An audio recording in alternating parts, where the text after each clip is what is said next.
Okay, out here today with an FN 1910, new to me. This is the gun type. Apparently, not the caliber that Gavrilo Princip used to shoot Archduke Franz Ferdinand and Princess Sophia. He was allegedly not a very good shot, but he managed to hit twice and kill two people. He had the 380 version. This is the 32 AC, or this is the 32 ACP version. Mine came with 2 extra mags and a regular mag. These aren't real expensive. This one's serial number 480,000 something. I did see an article online where I think it was Shooting Illustrated had traced a FN in the 410,000 range to purchase of a Japanese officer in 1937. They made about 700,000 of these pistols total over 70 years, so about 10,000 a year. So my guess is this was produced sometime late in World War II or just after it. Anyway, just a little bit of interesting history to it. Just picked it up mainly for the historical significance. We'll see if we can get a little close on the sights, which may explain why Princip had a little bit of an issue. You essentially just have a channel, and then you have a little nub up here that's supposed to be your sight. It's a dismal sight picture. It is checkered in here, or striated to make sure that there's not too much glare coming off of it. So, FN, did a nice job with the machining and all. The pistol, though, I mean, it's definitely not target sights. When your Walther PPK, which is roughly the same size, when your Walther PPK has sights that are enviable compared to what the pistol has, so you're not in the greatest company in terms of the sight picture. These are the first shots for me through this pistol. Make sure I got my mag all the way in. There we go. I think I got one in the chamber. We'll see. God, that little nub.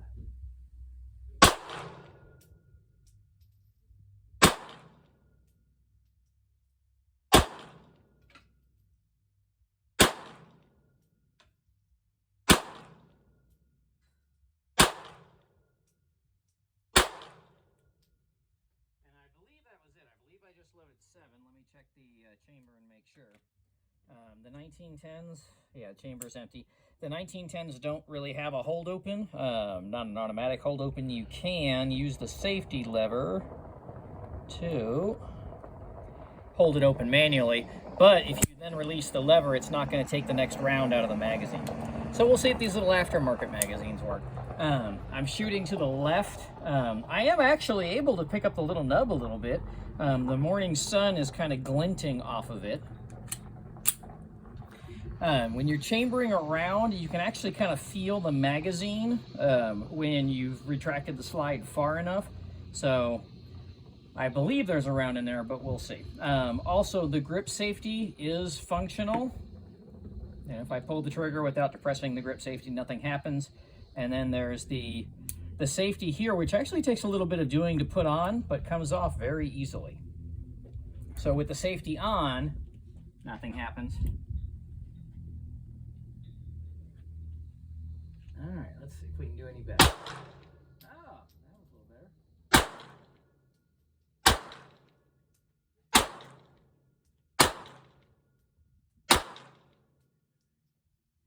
I did have some kind of a failure to feed here.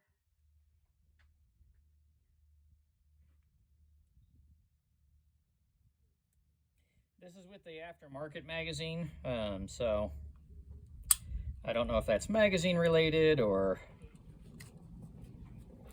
but it just didn't quite work. I'll try him again. And again, if I let the slide go from here, nothing will happen because I don't know if we can get a picture in there.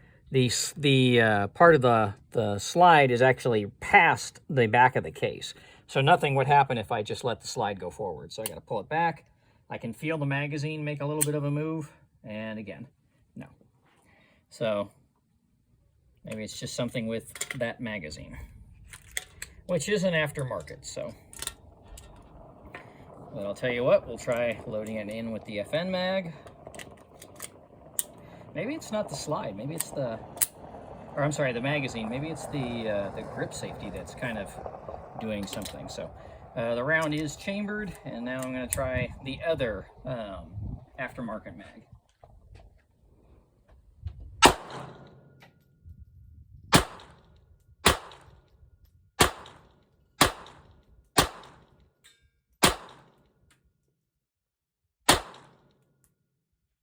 And I believe that's empty. Not terrible. I mean, you know, for a gun that I'm estimating is somewhere in the 70 to 80-ish year range. Double check and hold him open. You know, it recoils a little more than the Colt 1903 model that I have. But, you know, it's 32, so it's obviously very manageable. You know, I think maybe it was me pulling it a little bit to the left to start with. When you're holding the pistol and you're trying to shoot, you've really got to make sure of where your finger placement is. I mean, I don't have big hands, and you can see that my hand, you know, how I'm having to kind of curl my finger to get it on the pad as opposed to catching it on the knuckle or on the joint. So, you know, just the size of the pistol maybe takes a little bit of getting used to. But these were made to be pocket guns. You know, they're nice and smooth all the way around. So they withdraw from a pocket very easily. Maybe having no sights or no effective sights was a good thing back then, or a selling point, but, you know, definitely makes it a little bit harder to stay on target. But, you know, here we are at, I don't know, that's 5 or 7 yards or something, and everything's within the 9 ring or right around there, so, or 8 or 9 rings. So, you know, it's not going to be your attack driver, but, you know, it's also not a bad gun to shoot at all. The trigger pull is pretty nice. You know, so for what it is, if you happen to find one of these, you know, in $275 to $375 range, I guess is what they're typically running for. If you happen to find one, you know, it's not a bad little shooter and a little piece of history. So this is the FN 1910.